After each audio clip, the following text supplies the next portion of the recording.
Hello students, so I welcome you all once again to our channel Fundamental। जैसा कि आप जानते हैं हम लोग क्लास 9 का चैप्टर 1 स्टार्ट कर रखे हुए हैं और इससे पहले हम लोग 2 पार्ट खत्म कर चुके हुए हैं। ये पार्ट 3 है, ठीक है। और इसमें हम लोग पढ़ने वाले हैं लैटेंट हीट के बारे में और उनके टाइप्स, फ्यूजन एंड वेपोराइजेशन, ठीक है। सो इस टॉपिक को स्टार्ट करने से पहले आपको एक बार रिमाइंड करा देते हैं हम लोग लास्ट क्लास में क्या पढ़े थे, फिजिकल चेंज ऑफ मैटर। और वहाँ पे हम लोग देखे थे फिजिकल चेंज में जब मेल्टिंग हो रहा है, बॉइलिंग हो रहा है, तो मेल्ट कैसे हो रहा था, वो हीट हो रहा था, हीट के कारण उसका टेम्परेचर गेन कर रहा होता। लेकिन जब वो फेस चेंज कर रहा है, मतलब जब वो सॉलिड से लिक्विड जा रहा था, तो उस टाइम पे जो टेम्परेचर होता था वो कांस्टेंट होता था। मतलब हम हीट अभी भी दे रहे थे बट अब वो टेम्परेचर नहीं बढ़ रहा है, रैदर उसका फेस चेंज हो रहा है, ठीक है। सिमिलरली जब वो लिक्विड से गैस में जा रहा होता था तो इस पर्टिकुलर टाइम पे जो टेम्परेचर होता था, अगर से फॉर ये 100 डिग्री सेल्सियस है तो फर्दर हीट करने पे इसका टेम्परेचर नहीं बढ़ रहा था, टेम्परेचर सेम रहता था। तो इसका आंसर ये था कि इस समय जो हीट जाता था उसको हम लोग लैटेंट हीट बोलते थे। उसी चीज़ को हम लोग यहाँ डिटेल में समझेंगे कि लैटेंट हीट एक्चुअली है क्या, ठीक है। सो लैटेंट वर्ड का मीनिंग क्या होता है? लैटेंट मीन्स हिडन, मतलब वो चीज़ छिपा हुआ है। सो लैटेंट हीट क्या हो गया? The heat which is use to change the state of matter. अभी हम लोग जस्ट देखे, मतलब जब एक मैटर का स्टेट चेंज हो रहा है उस समय जो हीट सप्लाई करते हैं वो उस हीट को हम लोग लैटेंट हीट बोलते हैं। आइए उसको और अच्छे से समझते हैं हम लोग इस फिगर के थ्रू। जैसा कि आप देख पा रहे हैं इस फिगर में कि यहाँ वाई एक्सिस पे हमारा टेम्परेचर है और एक्स एक्सिस पे एनर्जी है। तो इस फिगर को देख के आपको क्या समझ में आ रहा है? ये सॉलिड है, हम लोग देखे थे एक आइस है, सॉलिड है। जब हम लोग उसको हीट कर रहे होते हैं तो हीट करने पर टेम्परेचर बढ़ता है। देखो कैसे एक्स एक्सिस में अगर आप बढ़ रहे हो तो हीट एनर्जी दे रहे हो यानी हीट कर रहे हो, तो वाई एक्सिस में उसका टेम्परेचर बढ़ रहा है। हीट दे रहे हो, टेम्परेचर बढ़ रहा है, हीट दे रहे हो, टेम्परेचर बढ़ रहा है। करते करते अभी मान लेते इसका टेम्परेचर -5 डिग्री सेल्सियस था, हीट देते देते अभी इस पॉइंट पे आ गया जो कि मेल्ट करेगा। तो इस पॉइंट पे हम लोग जानते हैं इसका टेम्परेचर 0 डिग्री सेल्सियस है। अभी क्या है, अगर आप फर्दर हीट कर रहे होते हैं तो देखो यहाँ पे टेम्परेचर चेंज नहीं कर रहा है, दिख रहा है ना, यहाँ टेम्परेचर चेंज नहीं कर रहा है, रैदर फेज चेंज कर रहा होता है। तो अभी ये क्या हो गया, सॉलिड से लिक्विड, कैसे? मेल्ट करके। देखो ठीक है, यहां तक पहुंच गए। अब फिर देखो फर्दर हीट कर रहे, टेम्परेचर बढ़ रहा है, फर्दर हीट कर रहे, टेम्परेचर बढ़ रहा है। करते करते इसका टेम्परेचर कहां तक आ गया, 100 डिग्री सेल्सियस हो गया, ठीक है। अब फिर फर्दर हम लोग हीट कर रहे हैं तो देखो ये टेम्परेचर नहीं बढ़ रहा है, हीट कर रहे हो टेम्परेचर नहीं बढ़ रहा है। तो क्या हुआ, अब ये क्या हो गया, लिक्विड से ये हमारा गैस के फॉर्म में आ गया। अभी भी इसका टेम्परेचर 100 डिग्री सेल्सियस है, लेकिन सिंस गैस आ गया अब तुम फर्दर हीट कर रहे हो, टेम्परेचर बढ़ गया। सो क्वेश्चन यही हो जाता है कि ऐसा क्या बात है कि जब हम लोग हीट करते हैं तो एक केस में टेम्परेचर बढ़ रहा है और एक केस में टेम्परेचर नहीं बढ़ रहा है। वो केस कौन सा है? जब मैटर अपना स्टेट को चेंज कर रहा है। सो क्वेश्चन यही है कि ऐसा क्यों है। तो इस चीज को समझने के लिए हमें पहले ये जानना होगा कि हीट देने पे टेम्परेचर जो बढ़ता है तो उसका मैकेनिज्म क्या है।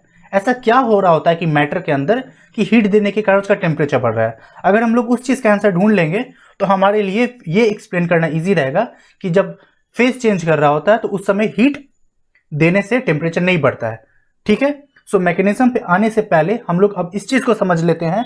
आई होप आपको अब थोड़ा थोड़ा क्लियर हो रहा होगा कि लैटेंट वर्ड का मतलब हिडन है, वो ऐसा क्यों है। सीधी सी बात है, जब कभी हम लोग सिस्टम को हीट कर रहे हैं तो उस हीट करने से टेम्परेचर बढ़ रहा है। मतलब हमको कैसे पता चलेगा कि सिस्टम गर्म है या ठंडा है? उसके टेम्परेचर के बेसिस पे।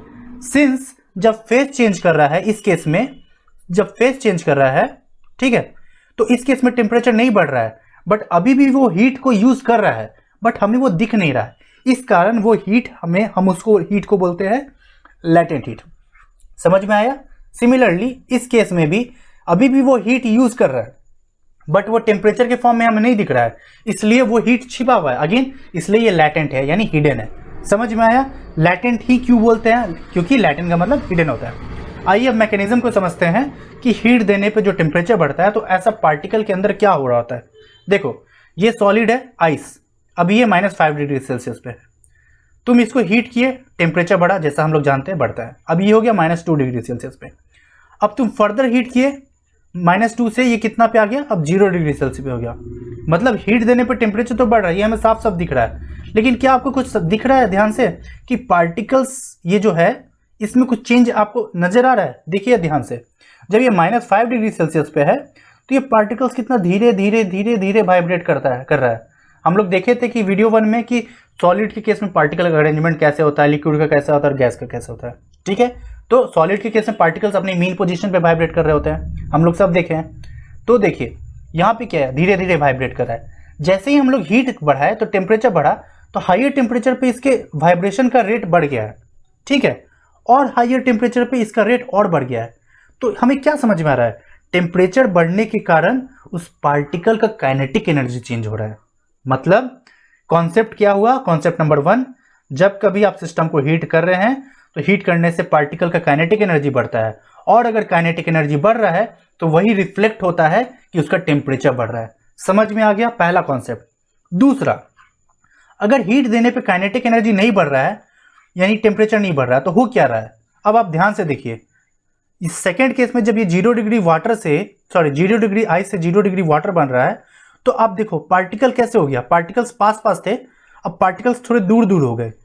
मतलब ये सॉलिड से लिक्विड में गया, और हम लोग सीखे थे जब सॉलिड से लिक्विड में जाता है तो फोर्स ऑफ अट्रैक्शन कम होता है। इसका मतलब हम लोग इतना तो समझ में आ रहा है ना कि काइनेटिक एनर्जी तो नहीं चेंज होने वाला है।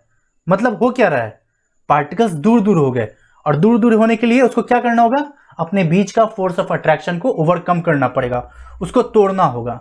मतलब समझ में आया थोड़ा सा क्या हो रहा है, जब आप यहां से यहां जा रहे हैं तो सिस्टम का काइनेटिक एनर्जी बढ़ रहा है। सिस्टम कहने का मतलब वो जो सॉलिड है उसके बीच के उसके अंदर जो पार्टिकल्स है, हीट देने पे उस पार्टिकल्स का काइनेटिक एनर्जी बढ़ रहा है। जब एक ऐसा पॉइंट आ जा रहा है यानी 0 डिग्री सेल्सियस, अब उस पॉइंट पे वो मेल्ट करना चाहेगा। अब वो इतना टेम्परेचर ले चुका हुआ, इतना एनर्जी ले चुका हुआ है कि फर्दर हीट करने पे अब वो काइनेटिक एनर्जी बढ़ाने की जगह अपने बीच का फोर्स ऑफ अट्रैक्शन को ओवरकम करेगा, तभी तो वो सॉलिड से लिक्विड में जाएगा ना। लिक्विड का डिफिनेशन ही क्या है, सॉलिड से लिक्विड और लिक्विड से गैस, फोर्स ऑफ इंटरेक्शन यानी इंटरमॉलिक्यूलर फोर्स ऑफ अट्रैक्शन घटता है। यानी सॉलिड से लिक्विड हो जाने के लिए अब उसको क्या करना पड़ेगा, अपने बीच का इंटरमॉलिक्यूलर फोर्स ऑफ अट्रैक्शन घटाना होगा। सो यही रीजन होता है कि जब फेज चेंज हो रहा होता है तो उस टाइम पे वो जो हीट हम लोग सप्लाई करते हैं, जिसको हम लोग लैटेंट हीट बोलते हैं, उस हीट के मदद से वो अपने बीच का फोर्स ऑफ अट्रैक्शन को ओवरकम करता है। आई होप आपको थोड़ा क्लियर हुआ होगा। चलिए इस एग्जांपल से और भी समझते हैं। ठीक है, हम लोग देखें पिछले स्लाइड में कि ये 0 डिग्री वाटर पे आ गया। अभी क्या है, अब ये 0 डिग्री वाटर से फिर अगर आप इसको फर्दर हीट करेंगे तो देखो टेम्परेचर बढ़ गया। क्या सबूत है, देखो काइनेटिक एनर्जी, पार्टिकल्स कितने धीरे धीरे आराम से घूम रहे हैं। अभी पार्टिकल्स का स्पीड बढ़ गया है, बढ़ गया ना, क्या समझ में आ रहा है, पार्टिकल्स बहुत तेज तेज तेज से इधर उधर घूम रहे हैं। ठीक है, लेकिन अब जैसे ही 100 डिग्री सेल्सियस आ गया, हम लोग जानते हैं 100 डिग्री सेल्सियस से पानी बॉयल होता है, तो बॉयल होने से मतलब क्या है, वो लिक्विड से गैस में जाएगा। देखो अगेन तुम हीट दे रहे हो, हीट दिए बट टेम्परेचर देखो फिक्स्ड है। इस केस में हीट देने पर टेम्परेचर चेंज हो रहा है, टेम्परेचर चेंज हो रहा है, क्या सबूत है, काइनेटिक एनर्जी बढ़ रहा है, बढ़ रहा है, दिख रहा है हमको यहाँ से यहाँ। बट यहाँ देखो काइनेटिक एनर्जी में चेंज नहीं आ रहा है, रैदर पार्टिकल्स अपने बीच का जो इंटरमॉलिक्यूलर फोर्स ऑफ अट्रैक्शन है वो ओवरकम कर रहा है। तभी तो लिक्विड से गैस में कब जाएगा, जब अपने बीच का इंटरमॉलिक्यूलर फोर्स ऑफ अट्रैक्शन को ओवरकम कर लेगा। समझ में आया, इसलिए लिखा हुआ है कि काइनेटिक एनर्जी में चेंज नहीं हो रहा है, rather intermolecular force of attraction को ओवरकम कर रहा है और वही चेंज हो रहा है। ठीक है, सिमिलरली सिंस वो गैस के फॉर्म में आ चुका हुआ है, अब तुम फर्दर हीट करोगे तो देखो फर्दर काइनेटिक एनर्जी बढ़ेगा। देखो कितना धीरे धीरे घूम रहा है, देखो इसका रेट बढ़ गया ना। सो आई होप आपको इससे समझ में आया होगा कि हीट देने पे ही काइनेटिक एनर्जी क्यों बढ़ता है, जब वो अपना टेम्परेचर बढ़ा रहा होता है।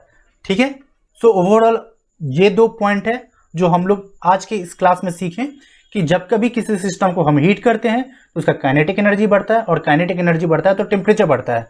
और अगर टेम्परेचर नहीं बढ़ रहा है तो वो हीट किधर जा रहा है, वो अपने बीच के जो फोर्स ऑफ अट्रैक्शन है उसको ओवरकम करने में जा रहा है। और सिंस वो हीट यूज तो कर रहा है बट हमें दिख नहीं रहा है, दिख क्यों नहीं रहा है, क्योंकि हम लोग जस्ट सीखे कि हीट देने से टेम्परेचर बढ़ता है और हीट खींचने से टेम्परेचर घटता है। तो इसलिए टेम्परेचर ना बढ़ रहा है ना घट रहा है, इसलिए वो हीट जा रहा है बट हमें दिख नहीं रहा है, इसलिए वो हीट छिपा हुआ है। That's why we call it as a latent heat. So पूरे पिक्चर को हम लोग फाइनली इधर एक बार फिर से समझते हैं। क्या देखिए हम लोग, एक आइस था -5 डिग्री सेल्सियस पे, वो अभी धीरे धीरे वाइब्रेट कर रहा है। जैसे जैसे आप हीट दे रहे हैं टेम्परेचर बढ़ा, देखो -5 से 0 डिग्री सेल्सियस पे आ गया। एक्स एक्सिस पे एनर्जी है, वाई एक्सिस पे टेम्परेचर है। ये ग्राफ में देख रहे हैं ना, एक्स एक्सिस पे एनर्जी है, वाई एक्सिस पे टेम्परेचर है। तो देखो हीट दिए टेम्परेचर बढ़ गया। कैसे पता चला, इसके बीच का जो काइनेटिक एनर्जी है वो बढ़ गया। ठीक है, अभी क्या है, अब फर्दर हम इसको हीट दे रहे हैं, हीट देने पे देखो टेम्परेचर कांस्टेंट है, मतलब इस केस में अब काइनेटिक एनर्जी नहीं बढ़ रहा है, सीधा सा लॉजिक है। अब उसको फेस चेंज करना सॉलिड से लिक्विड, तो वो अपने बीच का इंटरमॉलिक्यूलर फोर्स ऑफ अट्रैक्शन को ओवरकम करेगा।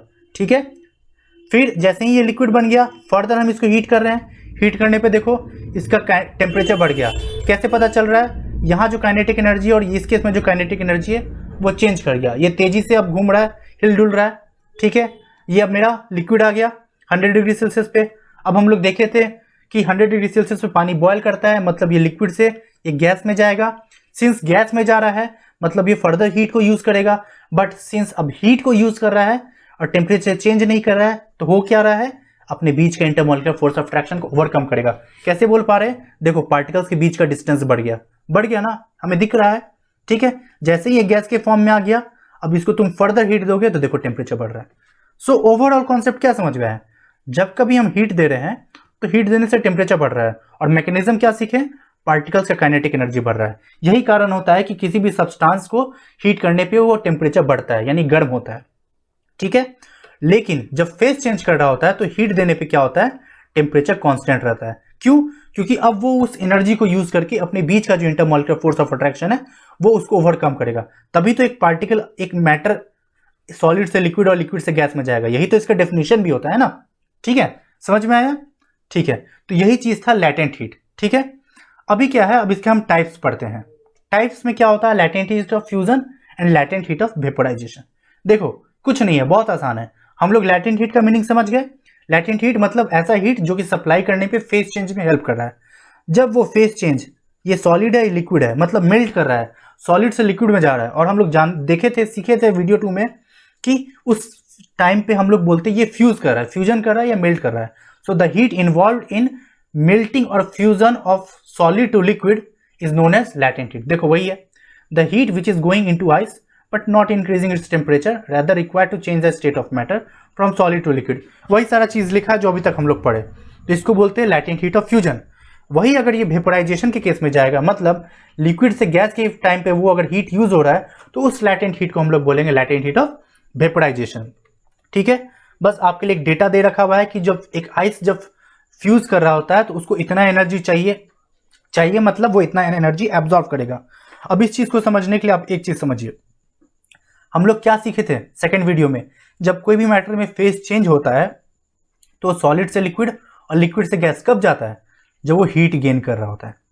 और जब वापस आना होता है गैस से लिक्विड और लिक्विड से सॉलिड में, तो उसको हीट छोड़ना पड़ता है, यानी हीट लूज करना पड़ता है। तो इसीलिए फ्यूजन के केस में क्या करेगा, लिक्विड से सॉलिड से लिक्विड जा रहा है, मतलब उसको हीट गेन करना पड़ेगा। सॉलिड से लिक्विड जा रहा है, उसको हीट गेन करना पड़ेगा। ठीक है, इसी बेसिस पे एक क्वेश्चन है। अच्छा हाँ, इस क्वेश्चन से पहले इस स्टेटमेंट को एक बार देख लो, क्या कह रहा है, the same amount of energy is also required to convert liquid to solid, in this case heat is lost और रिलीज्ड। कहने का मतलब अगर तुम सॉलिड से लिक्विड में जा रहे हो तो फेस चेंज हो रहा है, तो सिमिलरली जब लिक्विड से सॉलिड में आ गया तब भी तो फेस चेंज हो रहा है ना। तो इस केस में सॉलिड से लिक्विड में जाने पर जितना एनर्जी ये ले रहा है, एब्जॉर्ब कर रहा है, उतना ही एनर्जी ये जब रिलीज कर देगा तो ये वापस लिक्विड से सॉलिड में बदल जाएगा। तो यही ये कहना चाह रहा है। सिमिलरली जब लिक्विड से गैस में जा रहा है तो एक सर्टेन अमाउंट ऑफ एनर्जी वो एब्जॉर्ब करेगा, जब वापस वो गैस से लिक्विड में जाएगा सर्टेन अमाउंट ऑफ एनर्जी वो लूज करेगा। ठीक है, इसी बेसिस पे हम लोग एक क्वेश्चन को देखते हैं, क्या कह रहा है, एक आइस है 0 डिग्री सेल्सियस पे is more effective in cooling a substance than water at 0 degree Celsius. कहने का मतलब क्या है, दो केस इमेजिन करते हैं। एक केस ए, मान लो इस केस में तुम आइस लियो और अपने हैंड पे ले लियो, ठीक है, हाथ में तुम्हारे आइस है। सेकंड केस क्या है, बी, जिस केस में पानी है तुम्हारे हाथ में और दोनों का टेम्परेचर 0 डिग्री सेल्सियस है। अब बताओ किस केस में तुम्हारा हाथ में ज्यादा ठंडा फील होगा। लॉजिक है, आईक्यू है कि आइस के केस में।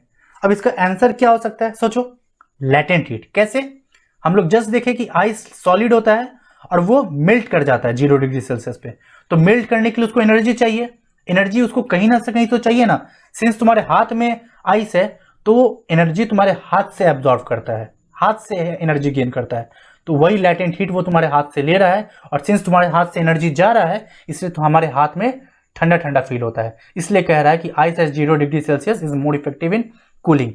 बट वही अगर पानी तुम्हारे हाथ में है तो ठंडापन फील नहीं होता है, क्योंकि ऑलरेडी वो हीट गेन करके लिक्विड में गया है ना। यानी ऑलरेडी आइस 0 डिग्री सेल्सियस पे लैटेंट हीट तुम्हारे हाथ से गेन करने के बाद इस स्टेज में पहुंचा है। मतलब water at 0 degree Celsius possible ही नहीं है तुम्हारे हाथ से लैटेंट हीट और गेन कर सके।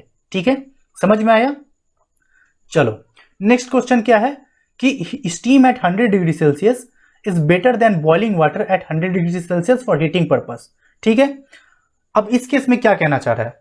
अच्छा हाँ, देख लो again latent heat of vaporization क्या होता है, वही चीज है जो हम लोग अभी तक देखें। क्या है?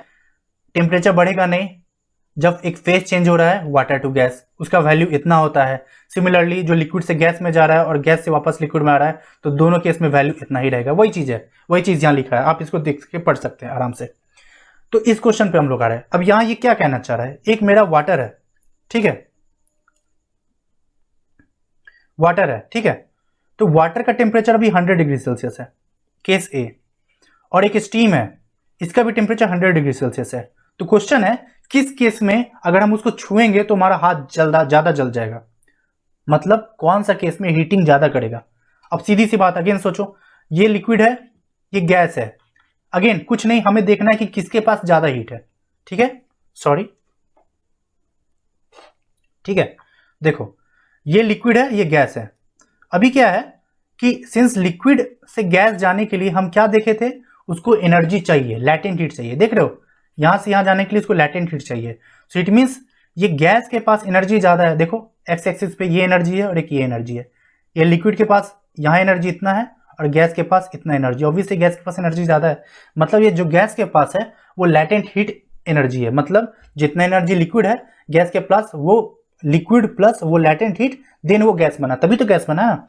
तो ऑब्वियसली बात है गैस के पास मतलब एनर्जी ज्यादा है, तो इसलिए जब तुम स्टीम को छुओगे तुम्हारा हाथ ज्यादा जल जाएगा rather than water eight 100 degree Celsius. तो यही ये क्वेश्चन कहना चाह रहा है।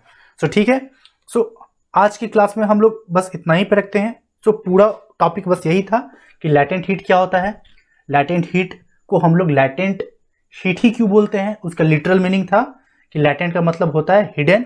ठीक है, ऐसा क्यों हो पा रहा था, क्योंकि जब हम लोग हीट करते हैं तो फेज चेंज करने में जो हीट होता है वो काइनेटिक एनर्जी बढ़ाने के जगह रैदर पार्टिकल के बीच का फोर्स ऑफ अट्रैक्शन को ओवरकम करने में उसको यूज करता है। और इसको हम लोग अच्छे से इस स्लाइड्स और इस जीआईएफ के थ्रू हम लोग देखें और समझे और सीखें। और लास्टली हम लोग दो देखें, latent heat of fusion and latent heat of vaporisation. और फाइनली ये हमारा दो की पॉइंट कॉन्सेप्ट रहा। ठीक है, सो आज की क्लास में इतना ही रखते हैं। अगर आपको ये वीडियो पसंद आया होगा तो डेफिनेटली लाइक एंड सब्सक्राइब जरूर कीजिएगा और अपने दोस्तों के साथ भी शेयर कीजिएगा। एंड इसी